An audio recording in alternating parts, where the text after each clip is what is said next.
Bonjour vous autres.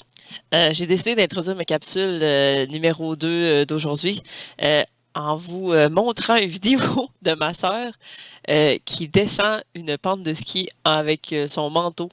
Puis ça m'a bien fait de rire, hein, fait que je vous mets ça tout de suite. Donc allons-y.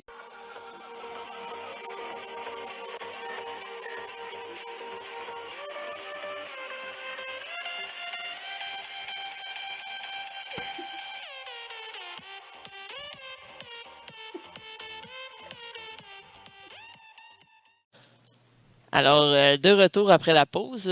Aujourd'hui, je vais vous parler de trois choses. Donc, des diagrammes à bande, des diagrammes à ligne brisée et des diagrammes circulaires. Donc, trois diagrammes que vous avez vus l'année passée.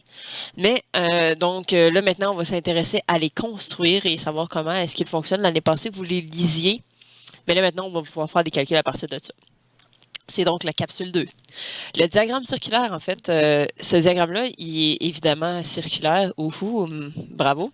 C'est un diagramme qui présente la répartition des données, donc recueillies lors d'une étude statistique, donc sous la forme d'un disque séparé en secteurs. Ça nous rappelle des notions du chapitre 5, miam miam.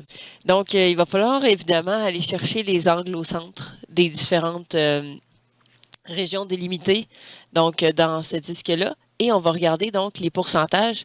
Il y aura vraiment un lien direct à faire entre les pourcentages, l'angle au centre et justement toutes les proportions d'aires de secteur que vous allez pouvoir voir là-dedans.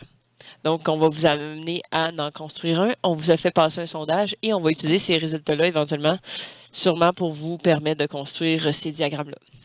Je vous montre encore de plus près ce diagramme-là. Diagramme à bande. Donc, c'est un diagramme qui présente la répartition des données recueillies lors d'une étude statistique, mais cette fois-ci avec des bandes. Il y a différentes choses à respecter. On va juste agrandir le diagramme. Désolée, j'éprouve des difficultés avec ce que je viens de manger. Donc, il faut évidemment un titre ainsi que des sous-titres pour les différents axes et un titre général.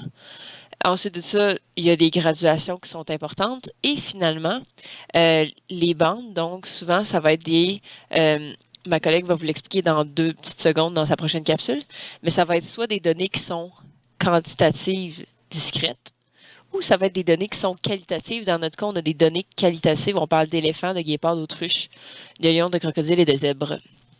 Donc, ce qu'on doit retenir dans les diagrammes à bandes rapidement, vous allez devoir en construire éventuellement. Donc, je vous dis tout de suite, il faut que les bandes soient de la même largeur. Il faut qu'il y ait le même espace entre les bandes.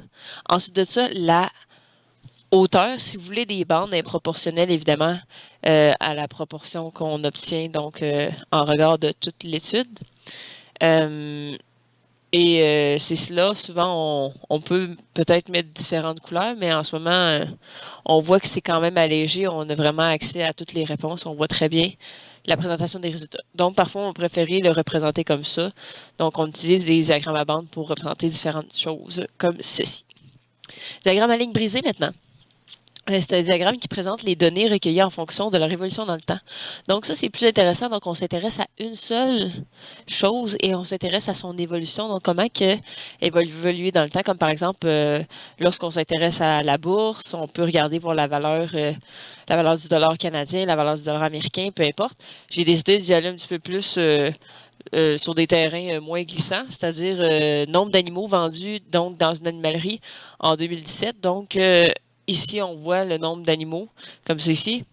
La ligne brisée qui représente donc qu'il y a eu ici environ 15, 17, 18. Il y a 18 animaux qui ont été vendus au mois de janvier. Puis finalement, en février, on a eu une baisse. Donc, 6 animaux de compagnie, qui ont été vendus. Donc, ici, on voit vraiment dans le temps comment que ça fluctue. On voit l'évolution. Donc, c'est pour ça qu'on utilise souvent les diagrammes à ligne brisée.